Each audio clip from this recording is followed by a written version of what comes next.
Says the stream is live. We're live now, Chris. Woohoo! Thank you.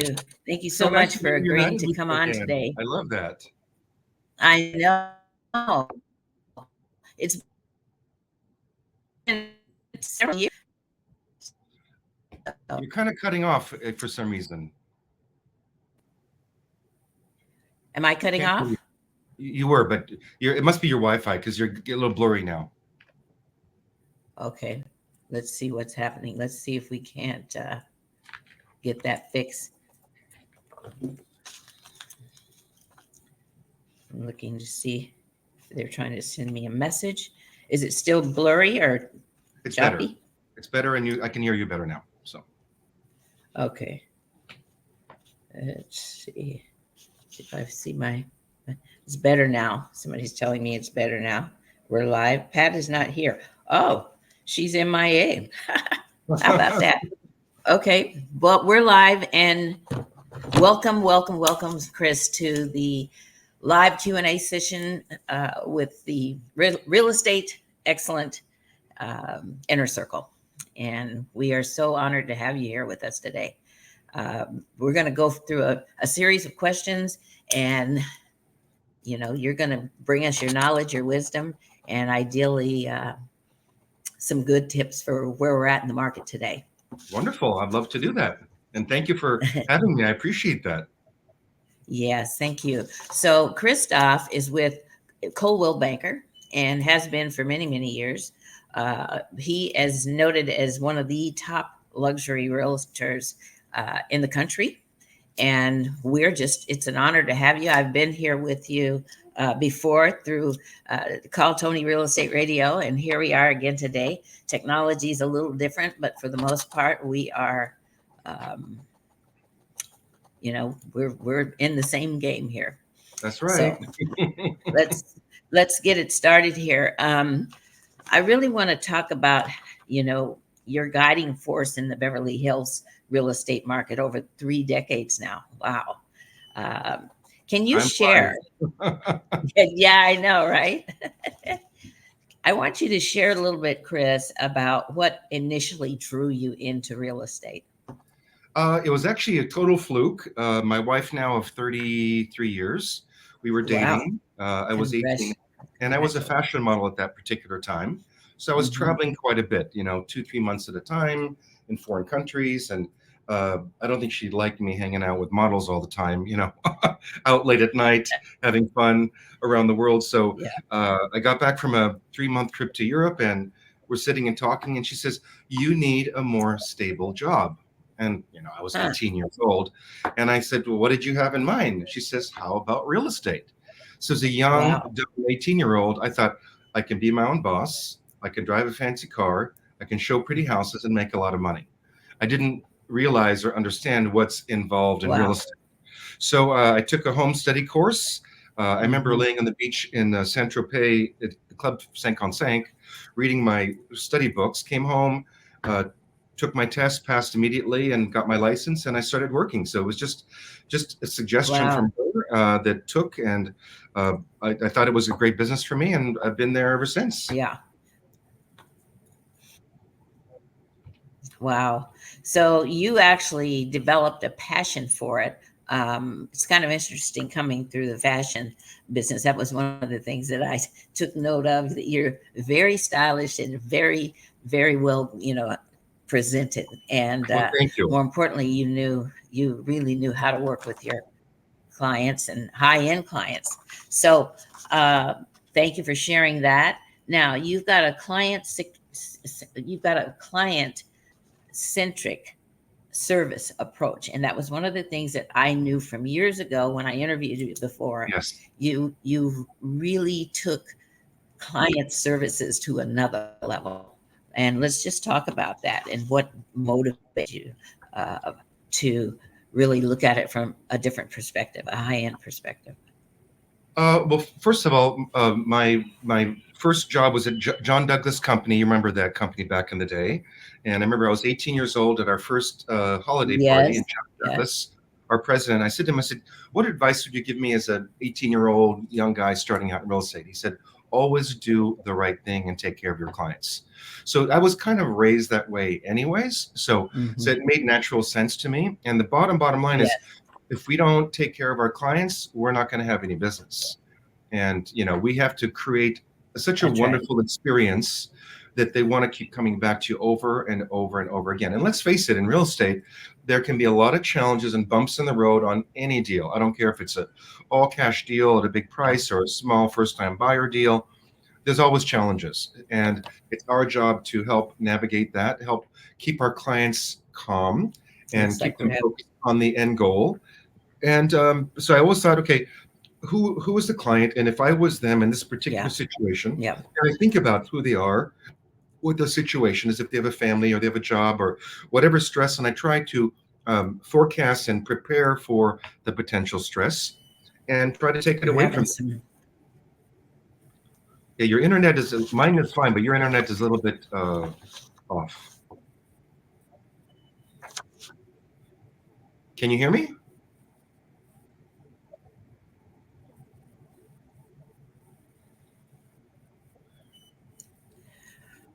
I barely, it seems like we're having a lot of, I don't know what is going on. Both of us are going in and out. Oh.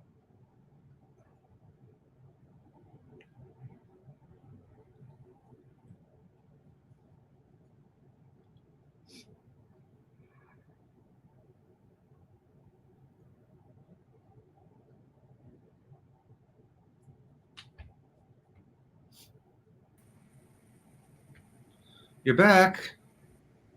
You're back. Okay. That was crazy, huh? Yeah, I think it's your internet, because on my side it's clear. Yours, now you're clear again. So, but anyways, we're back. Okay. Well, thank you for bearing with us with these technical challenges. Never a dull moment, right? Exactly. There's always blips in the road. Always blips in the road, just like real estate. So we just navigate through it, right? Yeah. Okay. So let's just talk about the market challenges per se. We hear about different challenges happening in our market today, and we've experienced it before with the 2007, 2008 kind of a dip. What would you say is today's biggest challenges for agents? I think the biggest challenge right now is there are a lot more agents in the space, number one. Today in particular, I think, a lot of buyers are a little bit fence sitting right now until the election is over. As are sellers. Sellers don't want to reduce the price or do anything until the election is over. I think the NAR, changes that happened this year have been a big challenge to a lot of people. But, challenges are just part of life. When I was 18, starting in the late 80s, and then we had the early 90s crash, which was pretty bad. I don't know if you were in business at that time, but prices went down 30, 40% and 50% in some cases, right? And then we had the mid-2000s crash. So look, the bottom line is every day there are challenges and there are problems. So we just got to get over it. And bottom line is our clients are paying us and hiring us to help them achieve their goals, regardless of the circumstances of the world or the economy. I remember when we had the earthquake in 93, we had all these escrows and people like, oh my God, no one's going to buy. And are they going to cancel escrows? It was an earthquake and we were living in earthquake country, and, some canceled and some didn't, and some had damage, some didn't. We just got to keep moving forward every day in a positive direction, dealing with what we can do to fix or take care of an issue.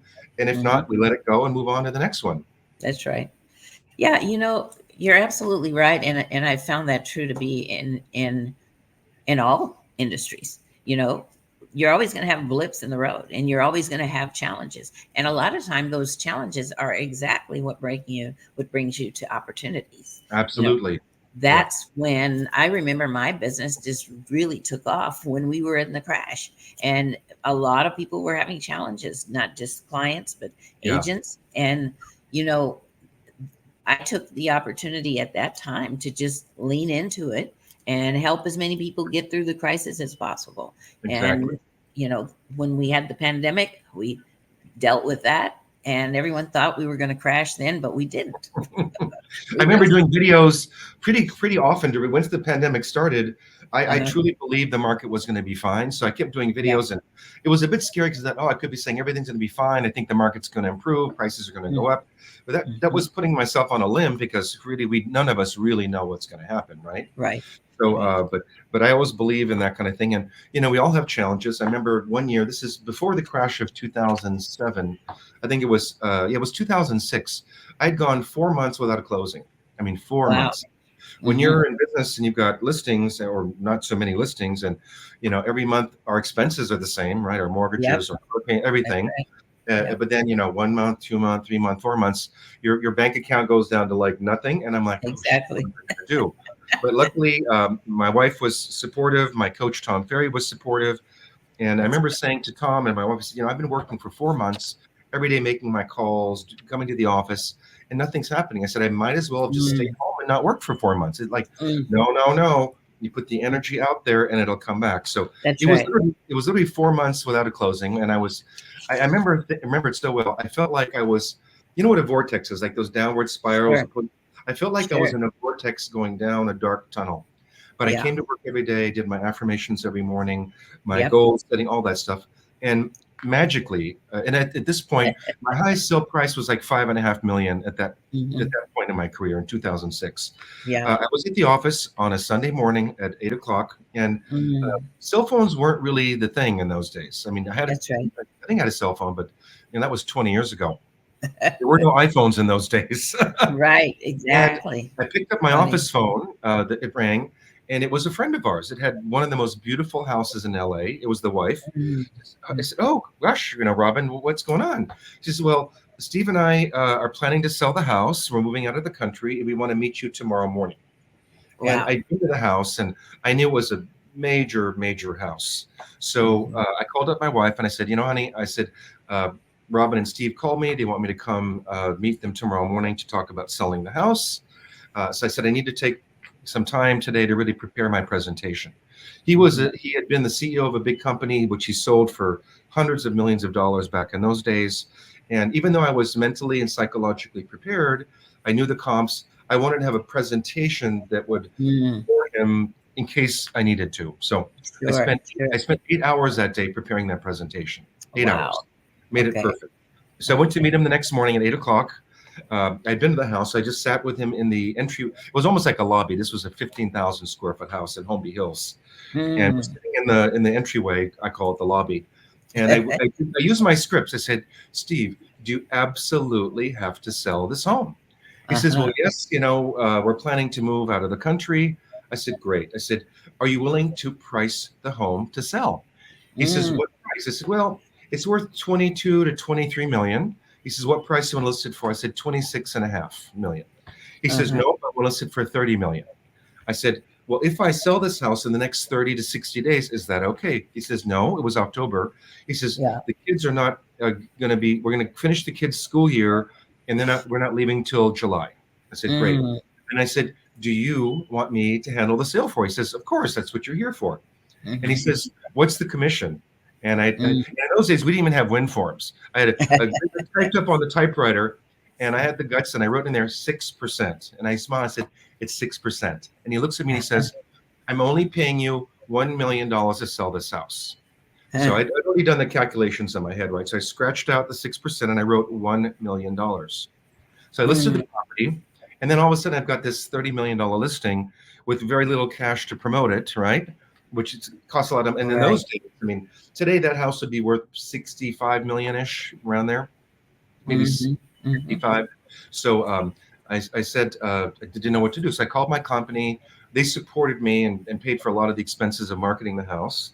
So, by the way, I took a year listing agreement because when he wanted a higher price, I said, well, then I need a year to sell this. And so I listed it, and month after month. Oh, and there were some rooms I wanted to stage. It was a beautiful house, and the antiques and art were worth more than the house. But there was a family room and their bedroom that needed some light staging. And I said to the wife, I said, are you okay if we stage? He says, nope, this is my home.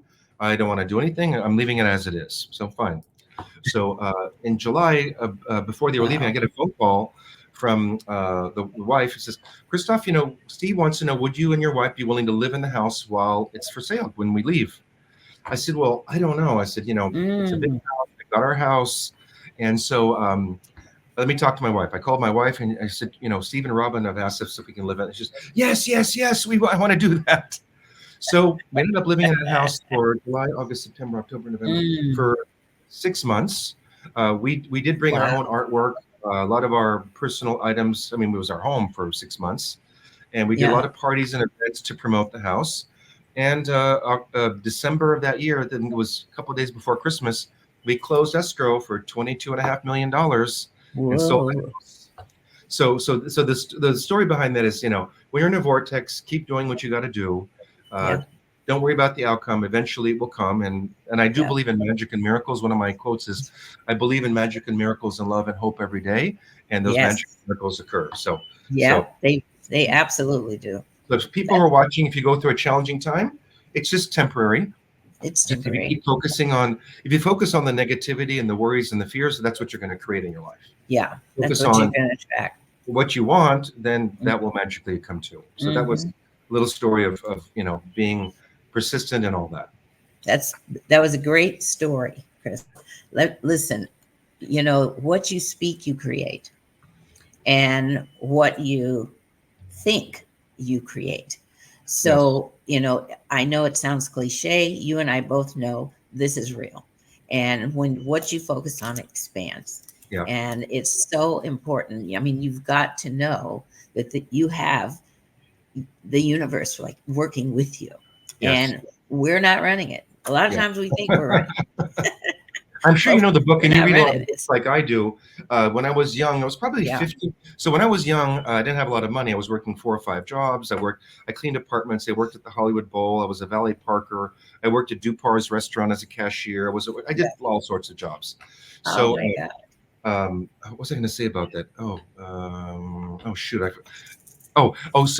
I would go to the used stores. I would go to the Goodwill, the St. Vincent de Paul to buy clothes because I didn't have a lot of money, right? I couldn't afford expensive clothes.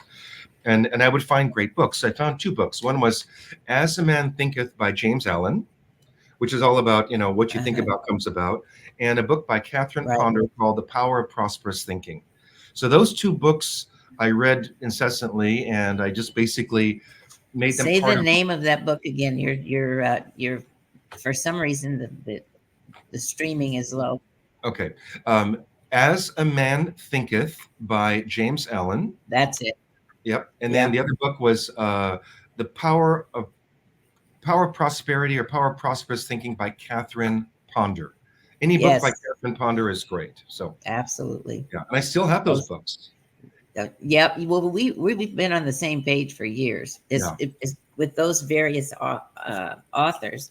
And I'll tell you, it's very powerful work, and it literally works. And it's important to practice, though, every day. It's not just when you are having an issue. You really have to practice every day.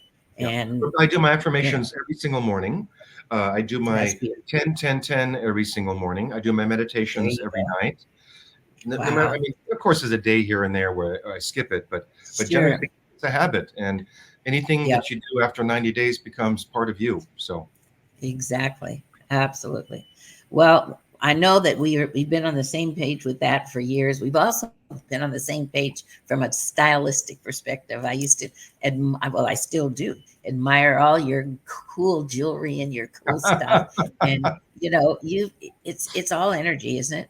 It's all energy, and it's all part of the whole makeup of who we are. And the funny thing about that is, I've always said, when you do what you love, because I speak quite often all around the country and the world at different events. One of the things, my common themes is, do what you love authentically and honestly, and people that are your tribe or your vibe will follow you. So this $30 million listing that I got at that particular time, I was doing quite well in real estate, and there was a jewelry store on Sunset Plaza that I would go to. I go on Caravan every week, right? Tuesdays, Caravan from 11 to 2. Look at the houses. So I'd start in Beverly Hills, go through the Hollywood Hills, West Side, and end up in Sunset Strip. And then I would go to this jewelry store to buy my wife jewelry. And Maria Dumont was the owner. So I'd go there pretty much once a week and in those days, I would buy like a piece a week almost for her. And so Oh, from my love of jewelry for my wife, and there was nothing for me, it was women's jewelry, but I would yeah. buy. So she would, of course, have client parties at her home. She had a beautiful home right Mm, outside Beverly Hills on Coldwater Canyon on yep. it was 6 acres. Beautiful. The old Wow. Yvonne Carlo estate. It was the old Yvonne Carlo, Okay. which they had Okay. rebuilt. So, so the owner of the house in Holmby Hills, we had met him at one of the parties, and again, and then we Mhm. became. And this gentleman was he was Korean. He was one of the best dressed men I've ever met. Beautiful bespoke suits, crocodile shoes, Mm, Patek Philippe, just very not as flashy as I am, but just very elegant. So we just yes. connected, and I started going to parties at their house, and so that listing came from my love of jewelry and buying for my wife. Mm, And a lot of my mhm. other big listings came from buying at Chanel or Louis Vuitton or Dior Okay. over the years because you're a big customer at those places. You go to their Yep. private parties and you meet other Yep. clients, potential clients that become your clients. So Yeah. Yeah. do what you Well, love authentically, and you'll be people will be attracted to working with you. absolutely. Absolutely. Well, that drives me to, obviously, that covers was covered my next thing was all about personal goals and professional development, personal Yeah, and professional development. And it's a mindset thing. We all know that. So absolutely. the other parts of the business, we continue to learn. We are always in the classroom, and Yes. and that's something that I always share with agents. You never stop learning, Yeah. and you've got to stay ahead of the curve because technology changes. Yeah. Uh, I remember when you had the helicopter tours, and that was so cool. Now I want to know, when was the last time you did one? Oh, the last helicopter tour was in Dubai a few years ago.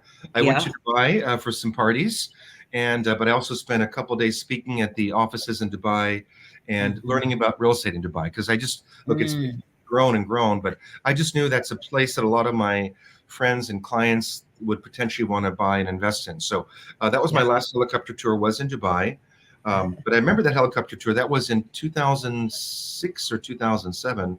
I Yeah. remember that, and no one had in those days. I mean, social media was just starting, right? Yes. Just Um, beginning. yeah. And to go back to your point about learning, I remember going to a Tony Robbins conference back in like 91 or 92. And one of the Hmm. things he taught was CANI, constant and never ending improvement. That's right. So myself, I barely graduated high school. First of all, Hmm. I had a scholarship to go to Bennington University in Vermont, a liberal arts private college, but I ditched Okay. 70 days of school in the last year of high school, so I lost my scholarship. My parents took away my car, everything, because I was in trouble, right? Right. So Right. so luckily, I barely graduated, but I'm like, okay, I'm not going to. I did try to go to Glendale College for a couple of weeks, but I Yeah. was in highly advanced placement college classes in high school. So when I Hmm. started college at Glendale, they were teaching me things that were 3 years before that I learned in high school. So I dropped out Wow. of college. Yeah. Actually, I had my real estate license at the time. So, anyways, so I realized, and in those days, I was commuting my first office was in Hancock Park. I moved to Okay. Beverly Hills maybe 24 years ago. But I was in Hancock Park for the beginning of my career, and I was living in Yeah. South Pasadena with my wife. Hmm. So my commute was about an hour and a half each way every day. So I thought, okay, Wow. I'm going to college. Yeah. My car was my education. So in There you those go. days, I don't know if you remember, we had cassette tapes, right? Yes. Then it became CD, but it was cassettes in those days. I had Yeah. all of the Mike Ferry because I bought every Mike Ferry cassette there was. Uh, Wow. Zig Ziglar, Brian Tracy, Yeah. Anthony.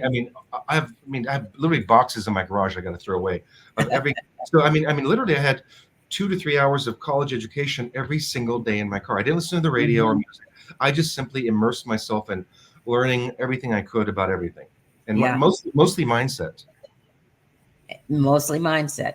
And I'll tell you something. You are a perfect example of personal development and mindset, the power of mindset. And look at you today. I mean, you're doing amazing, and you continue to educate us. Continue to educate us, and we tune in because we know you're going to bring something. And as the things change in the market, you're right there with it, And I'm So always I educating commend you. myself. Absolutely. Absolutely. I And mean, you like have to. I I go mean, to come on, conferences after all, like once a month or every our other month. business is shifting constantly. So Absolutely. And it's shifting constantly in a quicker pace than it used to. You know what I mean? Always changing. I believe that. Well, it's like time is going by faster. I don't know if Yes, anybody else really experiences it, but I think absolutely. that it's escalated from what it was. And I think that it's due to um, technology. Yep. We're trying to keep up with all this information, and it's traveling at the speed of light. So Yep. it's everything is moving quicker, and you've just got to be ahead of the curve. And that was leading into my next thing, which is adapting to new technologies. What do you have to say about AI? I think AI is going to change really the way everything is. Hmm. I think like anything, when I first heard about it, I'm like, oh, what is this?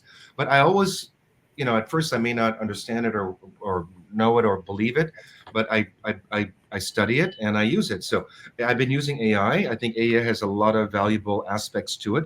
It's still Yep. not us. I mean, it Right. has to be us and who we are, but we can, it's another tool in our arsenal to help us create better content or be more Mhm. eloquent or descriptive. So it's certainly valuable. And again, we're just at the beginning of AI. I mean, this is I just think started I agree. a year ago. So we'll I see how it agree. develops. But uh, it seems like it's the part of the future. It's just the reality.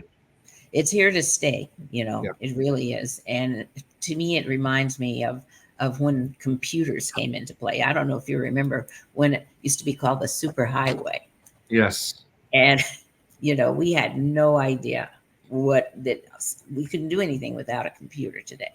Well, when And I started in '89, there was no internet. The internet did not right, exist. that's right, that's I right. remember when AOL first came out. Remember we had those little discs? Or I think they were Yes, discs, right? And we'd log in and would like that yeah, sound.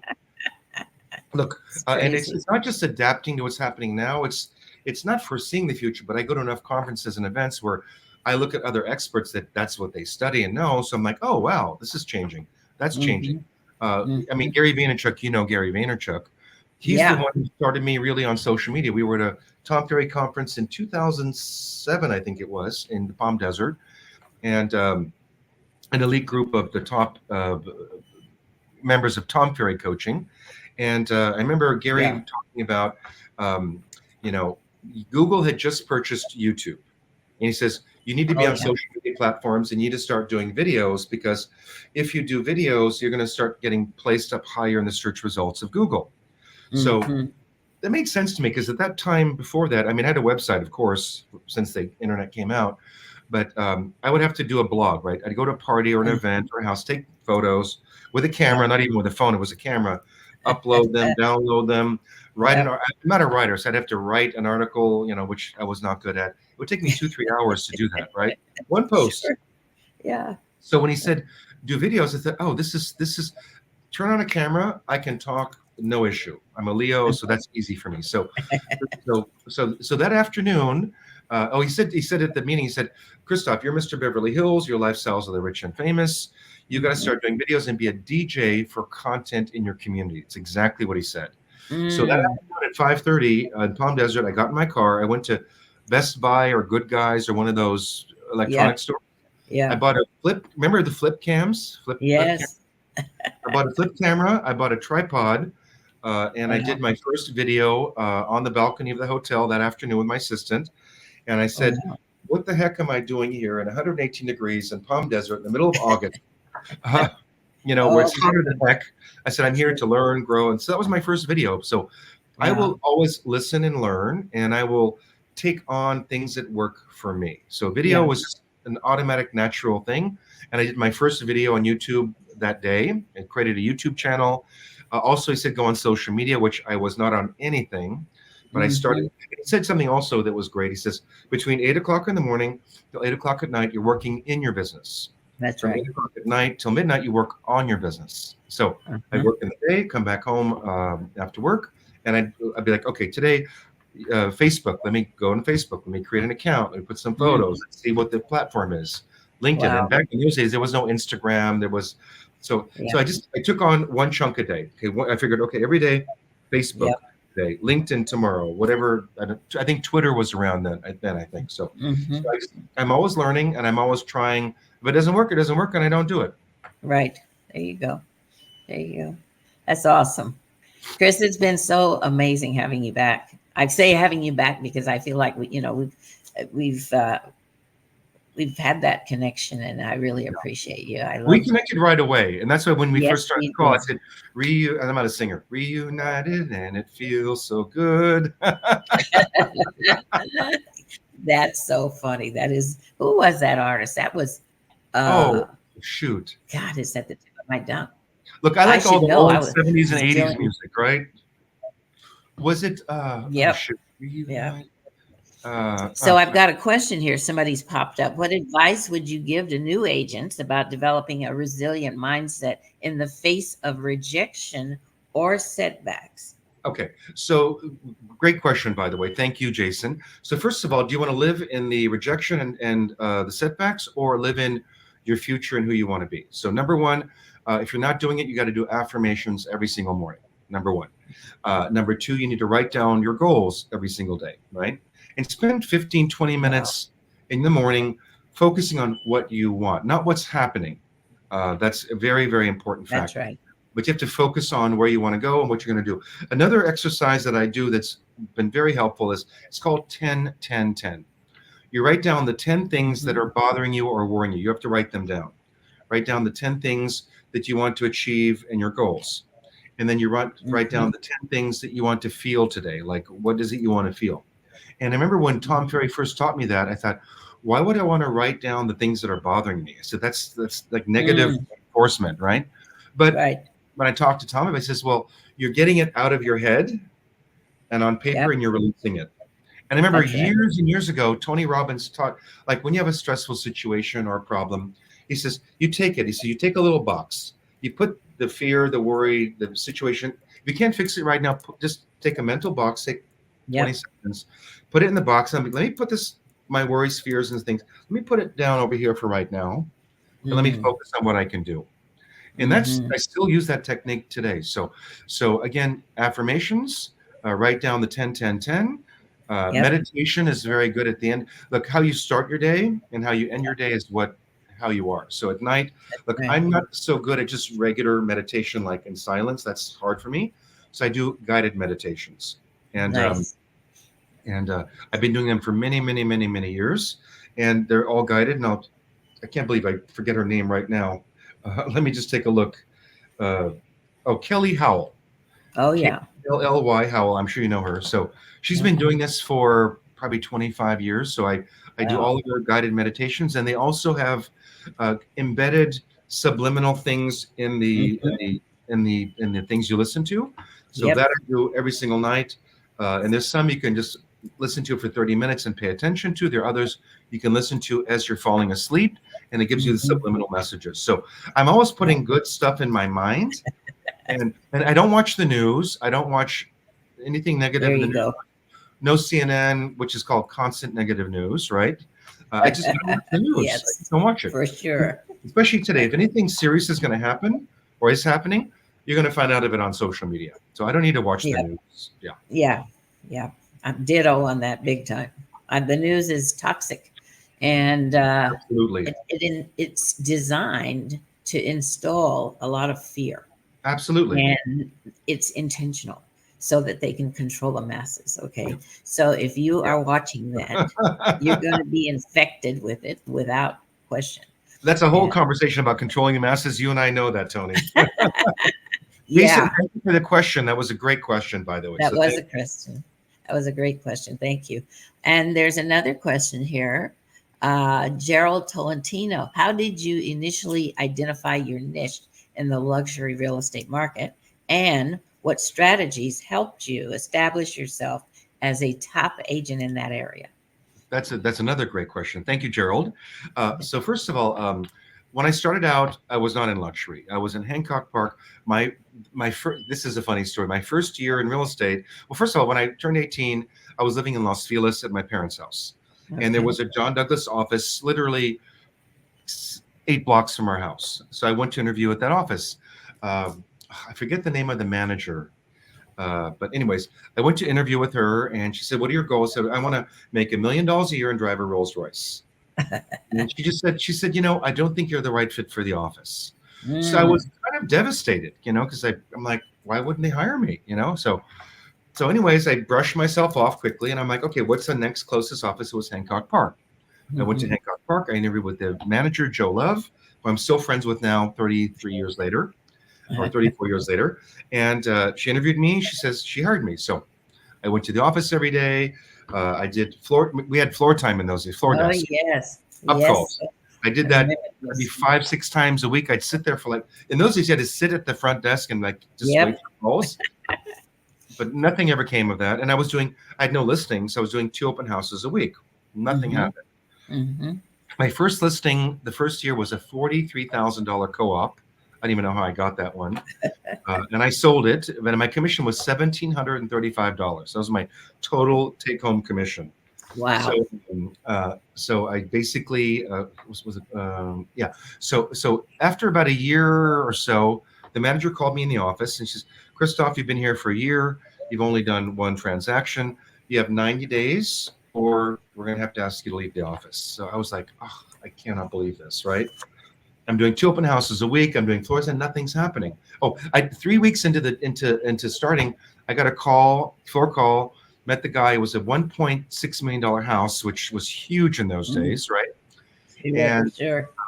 Met the guy, gave me proof of funds, gave me the check.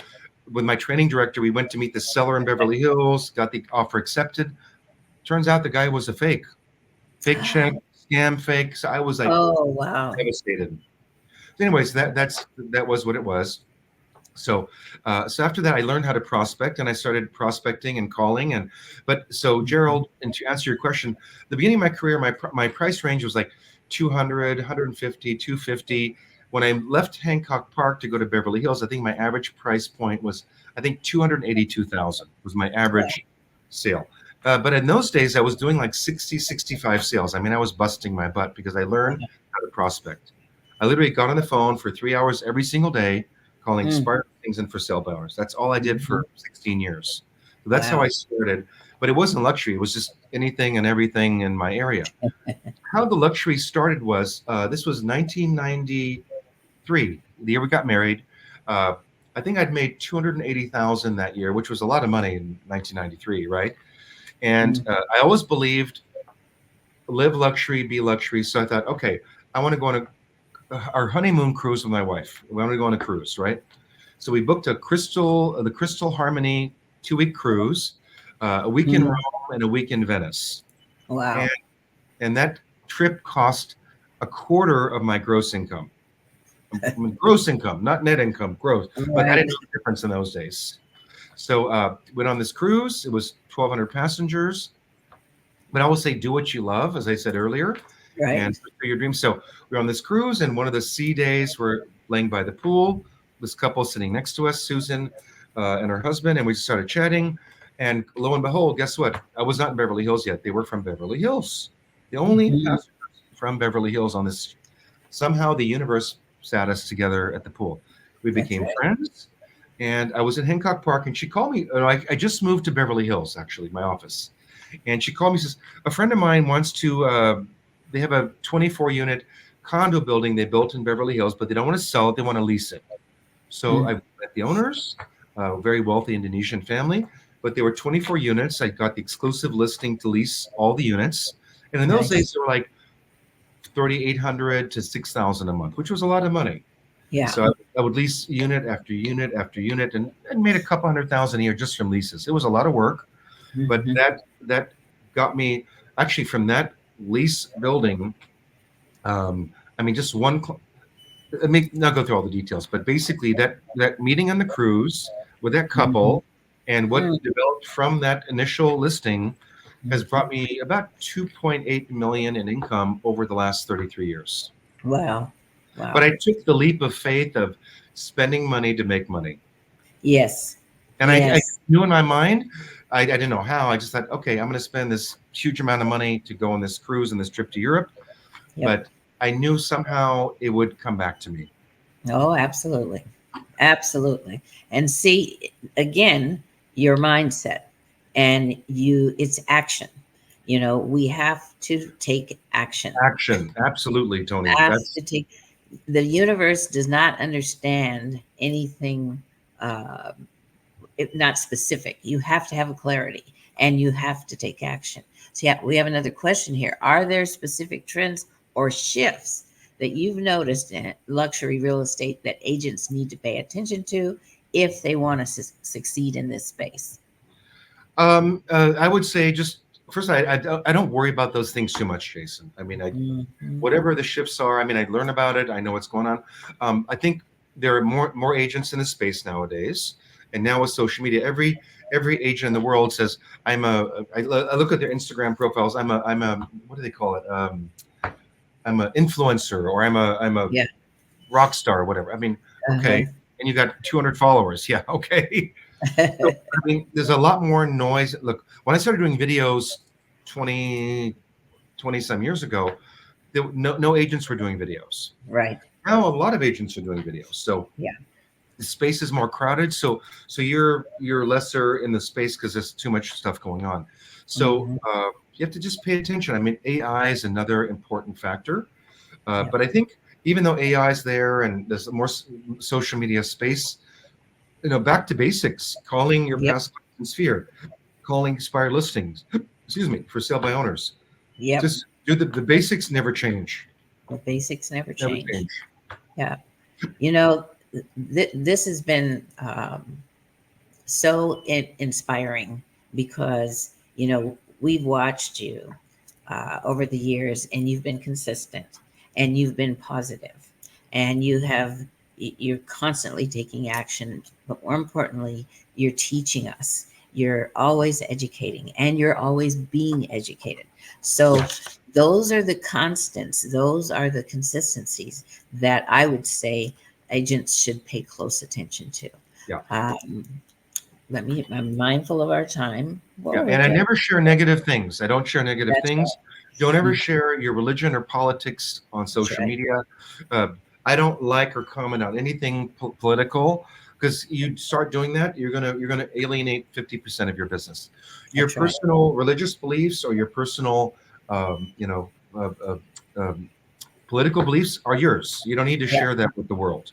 that's right. And even like at private dinner parties and private people ask you, I don't really say anything. If someone starts talking about the way they feel and then we're in alignment, then we can start having a conversation. But Hmm. no point to do that stuff. Just focus on how you can help people. I mean, they Yep. don't care what your political beliefs are. They don't care about That's all that. right. They just want you to help them find a house or sell their Hmm. house, or a family that their parents passed away. They don't know what to do. How do they get the stuff out? How do they sell the furniture? I mean, if you give Right. value to people and take care of people, the rest will come to you. Don't The don't, rest don't will worry come. about what's going to happen. It'll That's happen. right. That's right. You said it all there. It just don't focus on the negative. Focus on what you want, and Exactly. be of service. That's really what we are, servants, and the rest will happen on its own. So, Well, I don't think they're really servants necessarily. I mean, in some ways, of course, we have to take direction from our clients. We have a yes. fiduciary to our buyer and seller, even though they want to do something that we don't agree with. We advise them, we educate them on what they want to do and the potential ramifications. But essentially, in that sense, we are servants because we have to follow Yeah. through with what they request us to do. But if Yeah. you tell them honestly and fairly, I mean, I've lost a lot of deals over the years because I just thought it wasn't the right house for the client, and I advised them as such. Some of them Hmm. bought them, and some of them didn't. And but we have to be honest and fair and take care of that. I Hmm. mean, that's our responsibility. That's our duty as a licensed broker, and our duty as a human being to help Hmm. people and Hmm. help them make the right decision. Yeah. Absolutely. Wow. Well, we covered a lot. Thank you, Tony and Christophe, for all the positive insights and valuable advice. It's very simple. It's basics. It's simple, but it's powerful. So I really appreciate you taking your time today. It's very valuable. You're And welcome. I know we will see you again. Yeah. Do you have any parting words? I mean, you've left us with a wealth of information and knowledge and insights. Is there anything that you want to, or does anybody else have any questions? Or Christophe, tell us any of your parting words.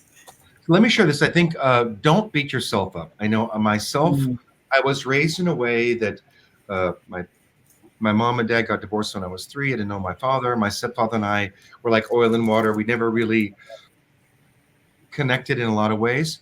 But don't beat yourself up. I mean, whatever upbringing you had, whatever made you who you are today, that's the past.